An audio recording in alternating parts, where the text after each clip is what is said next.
We're not out there half-stepping. It's going to go fast. That's probably the biggest lesson I can tell you by experience. It is going to go fast. So be locked in. Hey there, and welcome to the Recruiting Masters podcast, brought to you by the CFC Insider. You can get your silver, gold, or platinum membership on CanadaFootballChat.com. Just hit the subscribe button for access to rankings, analysis, and daily football recruiting news across Canada. I'm Katie Burt, and I'm here with Clint Uttley. Clint, how are you? Good, yourself? I'm good. So, Clint, today we're going to talk about the Vancouver and Montreal combines. We're just going to summarize those two events. I know you weren't at the Montreal one. However, you were at Vancouver, and so we're going to get your thoughts on some of the prospects that were there and who stood out to you, as well as we're going to be talking about the Winnipeg, some of those prospects that are going to be there and are registered, and we're excited to see how they've developed over the past year that we saw them, possibly from last year's tryout, and then some new faces that we're going to see that we've picked up on our radar over this past year, some youngsters. So, Clint, let's get right into it.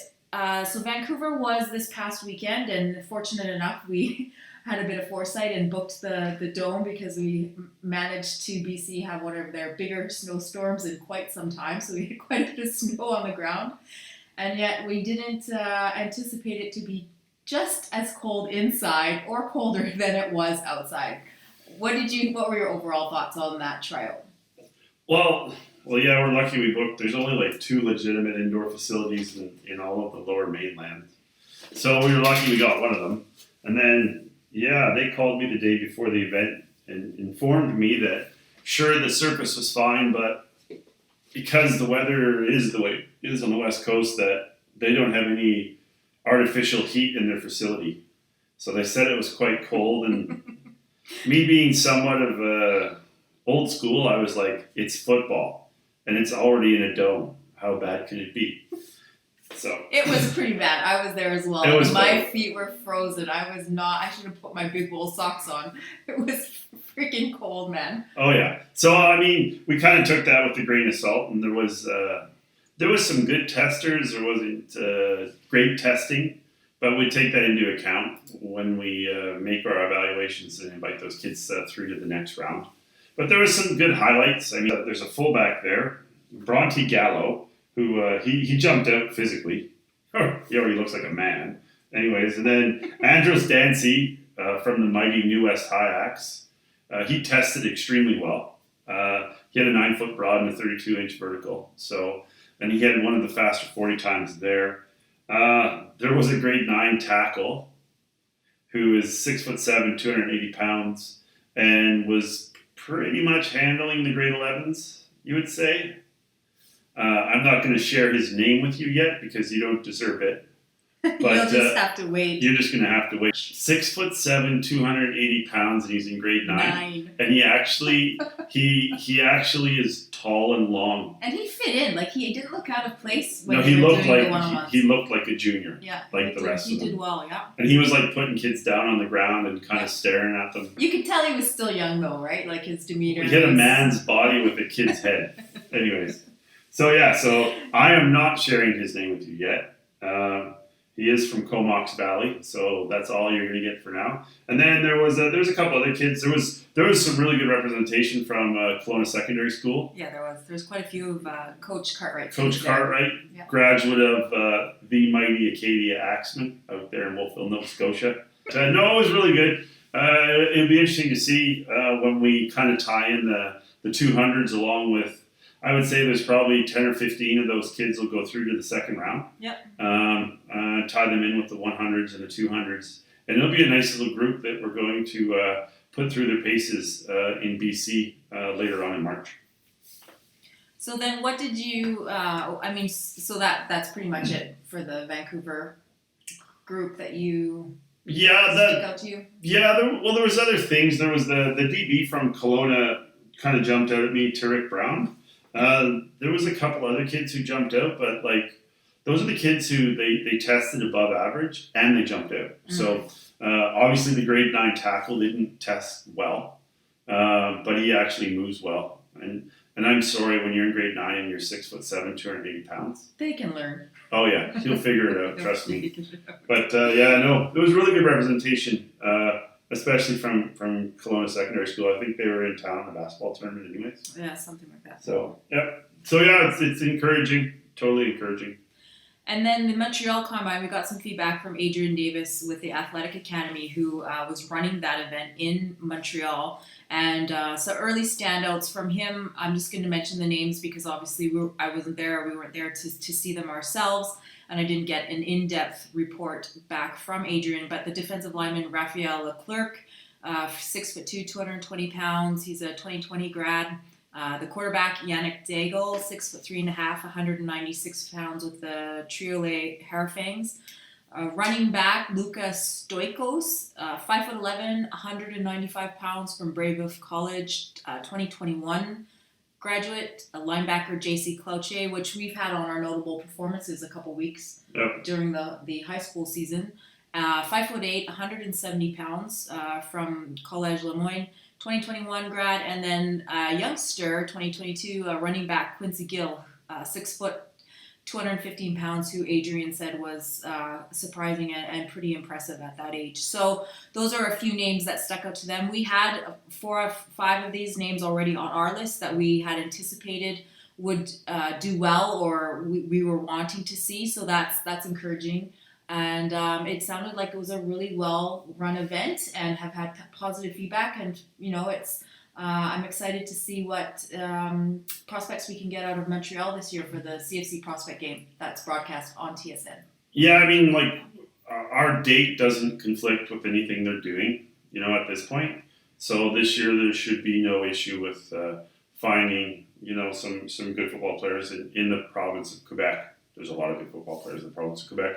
And getting them into the game. So, and just to mention that young running back, was it Quincy Gill you were talking about? Quincy Gill, yeah. I think he's from Lakeside Academy. He's the one that ran the 4.76 laser. Was it? Yeah. And that was on Twitter, was it not? I think so. Yeah. And they were lasering both ends, so it was like the laser was started off the pad, so like thumb on the pad. It's a bit slower. It's and some will say it's more accurate, but it's a bit slower.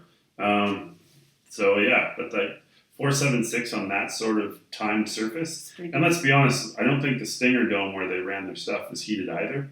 So that's fast.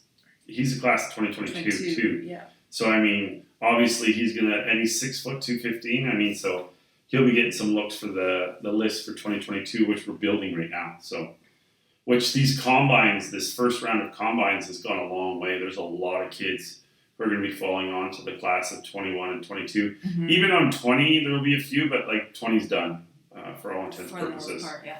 But it's been a really good first round, and it's only going to get better. I mean, we only have the one first round combine left, correct, in Winnipeg. Well, Burlington was the added combine. The added combine. And then Winnipeg. But the first time through, yeah, will be in Winnipeg, where there is some linemen in Winnipeg this year. So, oh yeah, Dobie, we're telling the whole world.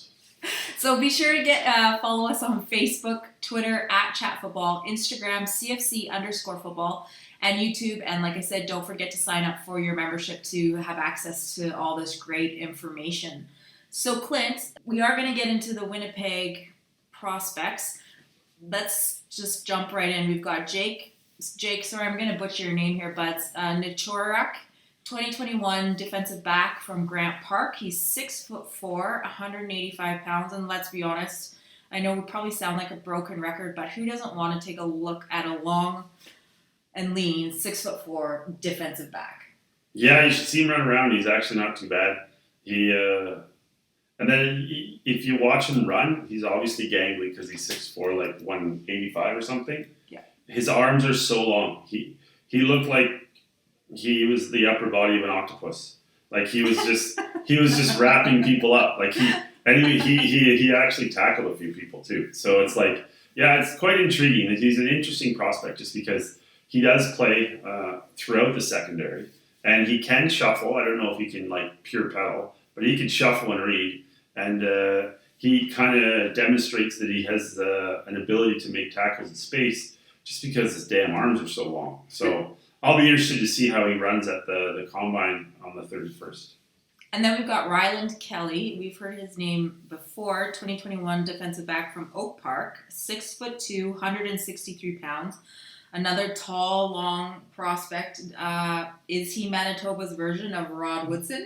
He played in the game last year. He did a really good job. He was a young kid last year. He made it a year early, but he didn't look out of place last year. So I'm assuming that he's going to look way in place this year. He's a really good prospect. I know he got banged up a little bit either last year, but like when he's on. He's a legitimate prospect.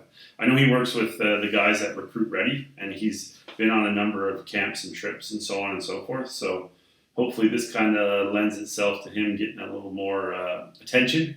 I'm sure he's getting a lot of it in Canada, and he's probably getting some of it from across the border at the FCS schools that go pretty hard into Manitoba. So, but yeah, he's a really good athlete, really good defensive back. And I mean, you mentioned Recruit Ready, Brad Black, those guys, and they're going to Dave Donaldson, yeah. They're going to be running the combine in Winnipeg, Yep. and they do a great job. A lot of these kids that we're talking about are players that train with them and work with them. They're in their academy. Yeah. They're in their 7-on-7 They academy. do a great job up there in Winnipeg. Yep, they always have. Most of the time, if we're trying to sort out a couple issues, we'll give those guys a call and ask them if they've heard of, or would they Have any feedback on this, yeah. and so on. So I mean, they do a really good job, and I think a lot of what they do is I guess the right word would be charitable. Or pro bono, yes. Pro bono, whatever. So, and they get these kids out and they get them around. Like, these guys are traveling to do their 7-on-7 in their academies. So yeah, they do a really good job at Recruit Ready. So the next we have is another extremely well-built pass rushing end, Caleb Mackay Mcleod. He's a 2021 defensive end from Grant Park again, 6'4", 245 pounds. So that's like just ideal. Oh yeah, that's the bookend, and he actually plays like a bookend. He looked really good, especially when you like see the height and weight, and then you see him take off.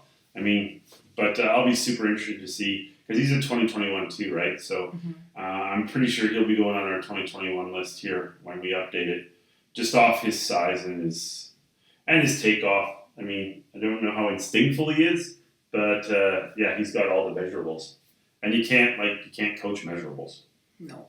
And then we've got a St. Paul's product, Liam McDonald, 2021 defensive end, another 6'4" player, 200 pounds. He's one of the two bookends from St. Paul's, I believe, and that's a bit intriguing. Yeah, Liam's. I was hoping to see him last year at this, so yeah, he's one of the two bookends. Him and Zach Little. It's Little, I think. He plays the other side. So, but Liam, he had a good film last year, and there was, I can't remember if it was a conflict or something, but he couldn't make it. So, anyways, super interested to see him this year. I know those kids who come out of St. Paul's are well coached. Yep. And they have the right mindset. Well, they just have a rich tradition. They just win. Yeah, they just win. They're the Al Davis baby. Just win, baby. They usually have between 8 and 10 prospects every year. Well, they were the ones with the linebacker crew last year. Yeah, the whole linebacker crew made our prospect game. Yeah, and we blew it on the quarterback. The quarterback last year probably should have made the game, to be completely honest with you. Yeah, but that's in hindsight. Yeah. CFC 100 Sal Pasta, 2021 defensive end. He is from Grant Park. Came out of nowhere last year at the tryout. Yep. Really surprised us, kind of got on the radar, was ranked from that tryout. 6'2", 230 pounds. He was unblockable last year as the underager at a tryout. So I'm really curious to see how he's developed from then to now. What do you think about Sal? Oh, we liked him last year. He kind of surprised us though, because what you saw on his highlight film, and then you kind of saw the numbers. You're like, eh. Well, he didn't test so great. And then went through the combine, and you're kind of like, you go through the combine, and you're like, who's the guy with the hair? And then they put on their pads, and then it was like, and then it was over. Yeah, and then it was like, wow, nobody can block the kid. And he was really close to making it last year. Yeah, if it wasn't for all the depth we had at defensive end, because last year I think we had 3 or 4 kids who already had like multiple offers both in Canada and down south. So it was like Sal was right there, and it just got to a point where it's like, yeah, the other guys are a touch better right now. And if he had tested better, right? Because part of our evaluation in that second round is almost like a combine / pro day that you would see. And I mean, testing is part of it because it proves that you have a higher ceiling than the other kids. Yep. And the ceiling is the big thing, right? So like, if that's why I say, for example, Zach Lytle made it over Sal Pasta last year. Sal Pasta may have done better in the one-on-ones, but Zach lined up at 6'5", 205 pounds, ran like a 4.67, I think, and like jumped and did all the other stuff. Yeah. But then also did well on the other stuff, well enough. And the cool thing about, we'll get to it in a sec, but yeah, Sal, I'm interested to see if Sal can dominate like he did last year, but at the same time, hopefully he's improved his testing ability. His scores. Yep. So segue right into Zach Little's, another CFC 100 2021 defensive end from St. Paul's. We have him at 6'4", 210. You say he's 6'5" now? I think he's the same height, but he's put on weight. Okay. So he's put on like 15 pounds. So Zach, when we kind of redo the 2021 list, I'm probably going to argue quite a bit on his behalf to bump him up, because I think Zach's probably one of the better hybrid, and that's kind of the token word right now, kind of in the football circles. But he is just that, a hybrid defender. Think about it. He plays rush end. He played linebacker in our game. Last year he played rush end for his his team won the provincial championship last year. Yeah, so he played rush end for them. And then in the winter for fun, he plays in the secondary on a really good 7-on-7 passing, in a 7-on-7 passing league. So it's like, I think he has one of the bigger upsides of all the prospects going into 2021. We kind of held him back a little bit on the ranking last year because we were like, would you put weight on? Because it's like, at some point on that 6'4", you got to put something. Mm-hmm. And he obviously did. And I'm super curious to see it. If he keeps his run in that 4.6 range again this year at 6'4", 210, like I'm gonna argue until I'm blue in the face that he moves way up the list. And then we have Newcomers 2022 defensive tackle. He's one half of a dynamic duo that we're going to get to see firsthand after watching an impressive highlight tape. And he is a twin, his brother Drew, who we will talk about as well. Jordan Boucher from Murdoch Mackay, the Klansman. He's 6'3.5", 240 pounds. Like I said, defensive tackle. What do you think of him? I've only seen the film, and then I saw their heights and their weights like a year ago, and I was intrigued at that point. So I know these guys. Their film was good. That's all I know. Their film was good, and they have him like the measurables that you're looking for in linemen, especially at that age. They're 2021 or 2022. 22. Yeah, like they're 2022 and they're already like 6'3", 6'4", 240 pounds. And I know one of them plays one way and the other plays the other side of the ball. I'm sure that they'll probably end up going both ways wherever they are. But yeah, I think one of them's a long snapper too. I can't be sure, but yeah, I don't even know why we just should have talked about them together. Drew Boucher is the brother, and he's again 6'3.5", 235, so he's a little bit lighter by 5 pounds. By 5 pounds. Who knows who came out first, but we've heard good things about them. Oh yeah, and you gotta like love the fact that they're class of 2022. Vincent Kipling, defensive tackle, another youngster, 2022 grad from Sizzler. 6'3", 270 pounds. He's a big, wide body who we're interested in seeing. Hopefully, I hope he has the athleticism to go along with that outstanding frame. Yep. Well, class of 2022 again, so he's like 9 going into 10 or 10, 11, whatever. But he's 6'3", 270 pounds. So, that's kind of what grabbed me when we were going through and reviewing who's registered, who hasn't registered, who can we find film on. And it was just like 6'3", 270, class of 2022, and he's an interior defensive lineman. I'll definitely have to take a long, hard look at him when we get to the tryouts. And then we have another CFC 100, Nicholas Pereira, a 2021 grad linebacker from St. Paul's. He's one of that group that we were speaking about, 5'11", 200 pounds. He did make the CFC prospect game last year. Yep. He's a pretty instinctful player, and I believe he's probably one of the top defensive players on that St. Paul's team. What do you think? Yep. I like Nicholas. Nicholas is kind of an instinctful player. He gets by, I would assume from watching him play, he gets by on just instincts and pure hustle. You can tell he's like uber competitive. So, but yeah, he's 5'11", 200 pounds, but like he understands the game. And when he starts moving forward, he comes downhill and he hits people. So that's one of the things that stuck out to me anyways. And then we have another CFC 100 at one point, Lucas Radburn. He's a 2021 offensive lineman at center from this school always gets Hammersholt? Hammersholt. 6'4", 275 pounds. He's a solid center prospect. We've been following him for over a year a bit.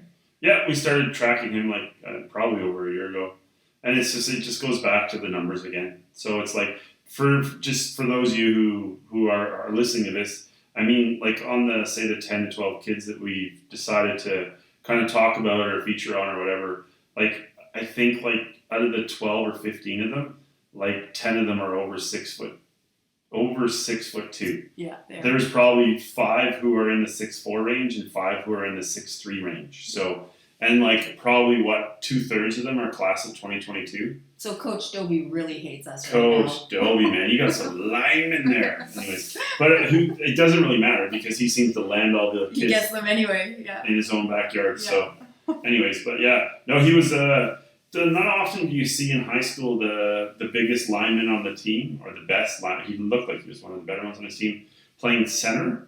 Generally, you'll see Lucas or that type of player line up at one of the tackle spots. But yeah, that's a huge high school center, 6'4", 275. That's a really big high school center. Yeah, I'd be curious to see what the rest of the line looks like. Yeah, if they have him at center. Yeah. And then we've got Giordano Vaquero, CFC 100, 2021 grad, guard from St. Paul's, 6'3", 295. He's definitely one of the top interior offensive linemen in his class. Oh yeah, him and Nick LeMay are right up there, like 1-2. Mm-hmm. And they're both road grading inside our interior offensive lineman. He also's got a bit of an edge to him, and he's got the right demeanor for what's going on. So I mean, yeah, Giordano was one of my favorite players, even last year. He made it as an underranger last year. Him and LeMay. So those are, I would say him and Nicholas LeMay are probably like they're right there in the top interior linemen in their class next year. And then we've got an offensive tackle, 2021 Gavin Cokes, another CFC 100 from Sturgeon Heights, 6'4", 305 pounds. This is a big boy. Yep. Solid offensive line prospect, and like I said, a huge frame. Had great film. He had great film. And it's like, well, yeah, once again, you just said it. Like 6'4", 305. Right? He's class of 2021, so he's got another year. But like, was really impressive. His film was really impressive. He plays like a right tackle in that he's always into people and putting them on the ground and getting after it. So. And then you've got Jordan Hanslip, CFC 100, quarterback 2021 from Vincent Massey. So another powerhouse, well, the other nemesis of St. Paul's. The two of them go head to head all the time. He's one of the better quarterbacks in Manitoba, I think. He caught our eye last year at the tryouts. Yeah, caught our eye last year. But last year was a tough year for quarterbacks because we had like the Eli Hetlingers and the Callum Withers of the world. Mm-hmm. We only keep 4 quarterbacks, so when we were evaluating last year, he caught our eye. And if you watch him throw, and you get a chance, I think he throws 7-on-7s for recruit ready. When you watch him throw, he can throw the ball. So, and he goes to a really good high school program. They won the provincial title last year, even though he may have been he was the JV quarterback. No, they didn't win that. Vincent Massey didn't win last year. The year before last, yeah. But he comes from a winning program. Yeah. So yeah, I'm interested to see how he's kind of stepped his game up or evolved over the last year. And he's 6 foot, 175 pounds. So he's not a bad size. Yep. And then we've got it's either Mackay or Mackay, whichever one it is. Salient CFC 100 running back 2021 again from Vincent Massey, 6'1", 205 pounds. More of a traditional fullback. He impressed last year's tryouts as well. Hopefully he's improved a bit on his speed. Yeah, that was one of the things last year we watched, and we were trying to get it so we had like 3 tailbacks and 1 fullback on each team. And then when we kind of got through the process, it was actually one of, I think it's Mackay or Mackay, one of his teammates we actually went with instead of him. Ishi Mantaga. Yeah. Yeah. because we were like, she could probably play tailback, play fullback, could do this, could do that. And we kind of saw Mcleod as more of just more of a traditional fullback. So, but yeah, he impressed us enough last year that we kicked his name around a bunch. You watch his film too. His film was impressive from the year before. So yeah, I'll be interested to see how he's kind of evolved or grown or matured over the last year. But it's going to be a really good group in Winnipeg, and I'm sure that Dave and Brad don't have all the kids signed up yet. There's a couple other kids we would like to see go to that. Trey Tomlinson, anyways. But yeah, hopefully, get on that, Dave, Brad. Anyways, hopefully it goes really well. And yeah, there's some size out of all the tryouts we've had so far. Our combines. There's big kids in I Manitoba. would say there's really big kids in yeah. Manitoba this year. Yeah. So those are the Winnipeg prospects that we're looking forward to seeing. We're just going to transition to the last bit, the recruiting tip. We're in the off season. Kids are getting their film together. We've put out on CanadaFootballChat.com under the recruiting tips. With your CFC Insider membership, you can access all of these great tips. So we're just going to talk about one of them, a segment that we're going to add onto our podcast. We're going to take a question that one of the players have sent into us via their profile on the feedback. So those of you who are doing your profiles, the last 3 or 4 questions are feedback from us. And so we're going to take that information and answer your questions here on the podcast. So Clint, let's talk about film. I know we've probably beat this to death, but can you just give the basics of film? What kids need to be putting together, how long, what to put, maybe the sequence of how to put their film together, different platforms, Huddle, YouTube, whatever, how Twitter, like linking the profile into that. Can you just talk about that? Because I know there's quite a few kids, we hammer on to update their Huddle film, and they're like, well, I don't even have a Huddle film. How do I even do this? And what do I put on it? And the parents don't know, so this is good information for the parents as well. So recruiting tip, how do you put your film together and what does it involve? Well, I would make sure that you put your name clearly, put your number that you're going to be wearing, and if it's going to be different for home and away jerseys. And then following that page, I would put all of your personal contact information. And then don't put anything else but that. They don't care if you won a provincial title. They don't care if you have 1,000 medals in your closet. It's just like name, position, number. You can put your height and your weight there if you really want to, but name, position, number. And then on that second slide or the sequence, make sure you put all your pertinent information to include all of your social media stuff. Twitter. So your height, weight, school. Yeah, you can put all that there, but personal information can go on the first page. The second page should be just how you can contact them.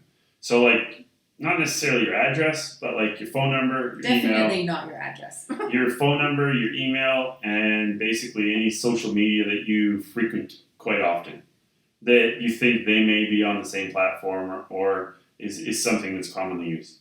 And then your first say 5 to 10 clips have to blow their mind. So your best clips. Don't be afraid to if you play both ways, don't be afraid to mix it up. If it's a playoff specials, don't be afraid to mix it in.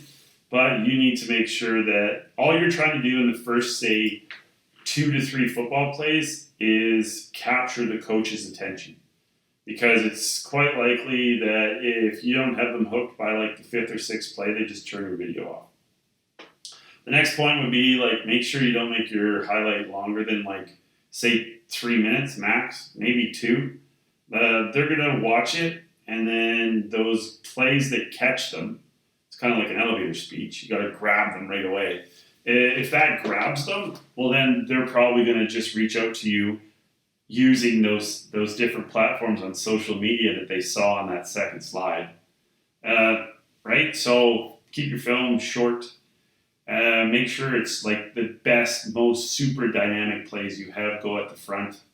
Tie it in if you want that you can go play both ways. They might be interested in that. Don't be afraid to tie special teams clips in.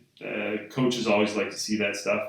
And then after that, at the end of it, make sure you put your personal information once again, I would. And then just so they have it. And make sure your personal information is somewhat close to your name. So if they drop your name into Huddle, they get you right away. if they drop their name into one of those social media platforms, they can pick you up relatively quickly. Yeah, and that's kind of and then just for the film itself, make sure you have the clips, they're broken down, and you're identified in each of the clips. Clearly. So find that way in which you can either highlight yourself, bubble yourself, point an arrow at yourself, so they can see exactly what's going on. Because, I mean, you don't want to be searching through a film and you can't figure out which kid you're actually trying to watch, because then two things will happen and both of them are not good for you. One is they'll just turn it off and not even watch it. Or two is that teammate of yours that's better than you, they start watching him. Which has happened a lot. Which has happened a lot. Next thing you know, they're like talking to him and you're like, That was my film. That was my film. Anyways, the last thing you want is for like a coach to recruit another kid off your highlight film. No. So anyways, but yeah, those are the kind of the big things, you know. Make sure you have a good angle that you're taping the games from. You know, make sure your coaches actually do something to help you, whether they have a video guy or they help tape it or they help intercut it or they help you choose the plays. Like, make sure and that... a good point is for parents who are videotaping, because the coach doesn't, is to tape from up above and not from the field level, because we get people walking in front and yeah, go as high as you can. It's really frustrating. Go as high as you can, and if it's only one angle, go off from the side. Don't go from the end. You know, if you're able to get both angles and you can intercut it, that's awesome, but you probably won't. So get up high and get off to the side.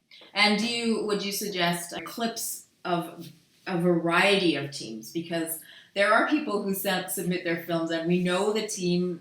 They maybe have two teams on there that they're playing against, and they're really crappy teams, but they look awesome in them. And we know these teams. We follow almost 700 to 800 high schools across Canada, and we definitely are dialed into the leagues and the strengths of those leagues. So they should probably, you know, even if they didn't do so well in the outcome of the game against a harder team, if they had a couple good clips against them, then that goes a long way, right? Oh yeah, don't load it with like a poor opponent, because that'll really come back to haunt you. So I mean, and people know, like they just know, and even if they don't know, they're looking at the size of the players that you're going against as well. So for you to put on like eight nasty pancakes, and I was a 6'4", 300-pound offensive tackle playing against a 150-pound defensive end who's in grade 9. Put on one of them and make it like clip number 15. But like, don't load your highlight film up against like bad competition. And some of the clips that we've seen, at first it may look like a great clip, but then you see the flag fly. Yeah, that's subject to like what position they're playing and what's going on. But yeah, like, and don't put blindside blocks on your highlight films, please. Yeah, it's not good. Those days are over. Well, I know that just talking about the length of the film, when the players submit their film on CFC on CanadaFootballChat.com, which you can do, you just go and click on Add Your Film and you submit through that, and we get all the film and review it. I take a look, and the first 30 to 45 seconds, if you haven't grabbed me, I'll stick it in the bullpen right away if it's a great 30 to 45 seconds. So it really is important to make sure that those are the wow clips, those first 5 to 10, like Clint was saying. That's you can find all of this and more other recruiting tips on CanadaFootballChat.com. You will need your membership to unlock that great content. So be sure to follow us on Facebook, Twitter @ChatFootball, Instagram CFC_football, and YouTube. And like I said, you can get the silver, gold, or platinum membership, different levels, on CanadaFootballChat.com. Just click the subscribe button, and you can access all of these rankings and great daily football recruiting news across Canada. This has been the Recruiting Masters, brought to you by the CFC Insider. Have a great week, everyone.